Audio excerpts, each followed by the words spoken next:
এটা আরও আগে হওয়া উচিত ছিল, এটা তো কমন বক্তব্য আরও আগে। কিন্তু ধানমন্ডি 32 ভাঙ্গার যে কার্যক্রম, এটাই দেখায় দিছে যে আপনার এইখানে সংকটটা আসলে কি, বুঝতে পেরেছেন? এটার পরে অনেকের মুখোশ উন্মোচন হয়েছে। হ্যাঁ, কারা কারা আওয়ামী লীগের গোপনে ভাত খাইছে, এটা মুখোশ উন্মোচন হয়েছে। তো তাদের একটু খারাপ লাগতেছে, তাদের গোপন প্রেম ছিল, মহরম দহরম সম্পর্ক ছিল, একটু কষ্ট লাগছে। যাক, সবই ভালো। আমরা ধানমন্ডি 32 আমরা হলো কার্যক্রম করেছি, আমরা সেখানে জিয়াফত করেছি, আমরা জিয়াফত করে সবাইকে নিয়ে একটা আনন্দ করেছি, দীর্ঘদিন নিপীড়নের শিকার। বেসিক্যালি ধানমন্ডি 32 আসলে কিছু ইট পাথর না ভাই, এটা একটা ন্যারেটিভ, এটা আওয়ামী ন্যারেটিভ। দেখেন, এটাতে এইটা আঘাত করলে অনেকের অন্তরে লাগে, তার মানে এটা কোনো সাধারণ ইট পাথর না, বুঝতে পেরেছেন? এবং অনেস্টলি বলছি, শেখ হাসিনা তার স্বৈরতন্ত্রের সাহস পাইছে এইখান থেকে বারবার বলছে স্বজন হারানোর ব্যথা বেদনা, এগুলো বলে বলে এটা একটা ন্যারেটিভ ভাই। সুতরাং এই ন্যারেটিভটা এটা ব্যালেন্স করা দরকার ছিল। এই ব্যালেন্স, আরও অনেক কিছু ব্যালেন্স করার পরে তারপরে হিসাব আসবে আওয়ামী লীগ রাজনীতি করবে কি করবে না। আগে ব্যালেন্স হওয়া দরকার। যে জায়গায় অতিরিক্ত অর্থ ইনকাম করছে, সম্পদ লুটপাট করছে, অন্যায় করছে, মানুষকে হত্যা করছে, এটা আপনার হলো ওই যে একটা ছাদের উপরে একটা হিন্দু মেয়ে উঠছে খেলতে, হেলিকপ্টার থেকে গুলি করছে, তাহলে আপনারা বলেন আমি নয় হাসিনার বিরুদ্ধে স্লোগান দিয়েছে, ছোটো বাচ্চাটা কী করছিল? দেখেন, এগুলো খুবই অনেক বিশ্লেষণ আছে ভাই, বুঝছেন? হাসিনা তো দেখতেইছে, আমরাও দেখতেছি। হাসিনা ক্ষমতা থাকা অবস্থায় আমরা দেখাদেখি করছি, ঠিক আছে? আমরা মুখ দেখাদেখি করছি, ঠিক আছে? আমাদের তাদের বক্তব্য দিছি, তাদের বিরুদ্ধে বক্তব্য দিছি, কার্যক্রম করছি, ঠিক আছে? আমরা কোনো মুহূর্তেই ভয় পাই না। আমরা হাসিনা থাকা অবস্থায় নিপীড়নের শিকার হয়েছি, আর কি মারবে? আমরা মরেই গেছিলাম, তো আমাদের মরার ভয় দেখায় লাভ আছে? আমাদের ব্যবসা বাণিজ্য সব তছনছ করে দিছে, ভাঙিয়ে দিছে, আমাদের কিছুই নাই। আমার ব্যবসা 3বার ভাঙছে, আমার শ্বশুরের ব্যবসা ভাঙছে, প্রায় 55 লাখ 60 লাখ টাকা মানে তছরূপ করছে।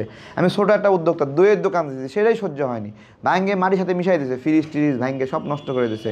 একটা কম্পিউটার টাইপের দোকান দিয়েছি, টাইপ করে করে কিছু ইনকাম করবো, খামো, ভাইদেরকে নিয়ে একটু বাসা ভাড়া দেবো, আমাদের সহযোদ্ধাদেরকে নিয়ে, ওইটাও সহ্য হয়নি, ওইটাও আগার গাঁয়ে গিয়ে ভাঙ্গে দিল।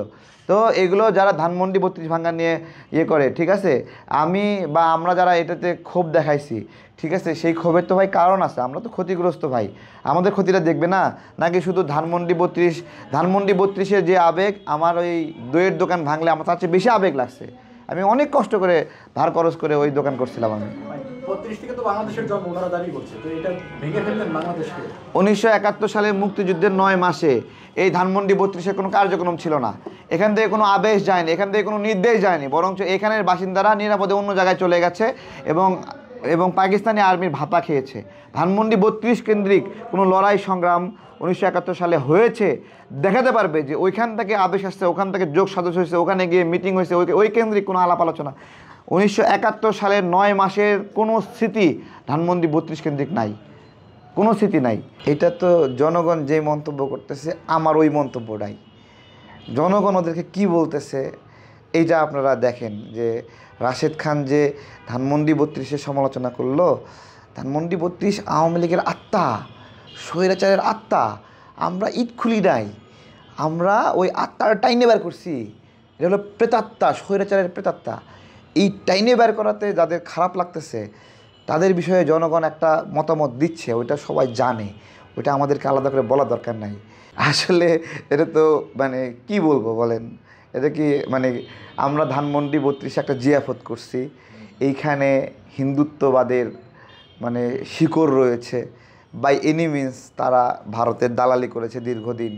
অনেকে বলে যে আওয়ামী লীগ ভারতের দালাল, বেসিক্যালি শেখ পরিবার হলো ভারতের দালাল, বুঝতে পেরেছেন? এবং শেখ পরিবার ভারতের দালালি করে আওয়ামী লীগকেও ওই পথে পরিচালিত করে।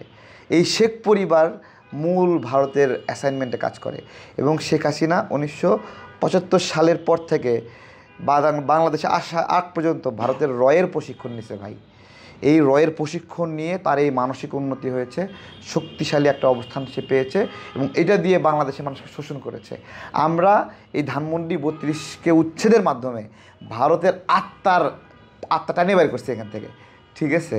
তো আমি তো বলছিলাম এইখানে শেখ হাসিনাকে হাঁটু গেড়ে বসে একটা হ্যান্ডকাপ পরায় দিতে হবে, আর মানুষ গিয়ে কেউ ফুল চাইলে ফুল দিবে ভালো লাগলে, আর কেউ যদি মনে করে গালে দুই একটা লাগাবে তাহলে লাগাবে, এটা রাখুক ওখানে ভাবে।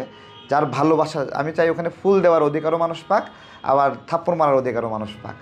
তার প্রতি মানুষের বিভিন্ন ধরনের প্রেম আছে, ভালোবাসা আছে, তারা ভালোবাসবে, ঠিক আছে। আবার যাদের ভালো লাগে না তারা আবার সেখানে গিয়ে ঘৃণা স্থাপন করবে, যেটা যেটা তার একটা প্রতিকৃতি ওখানে থাক, এটা আমার চাওয়া।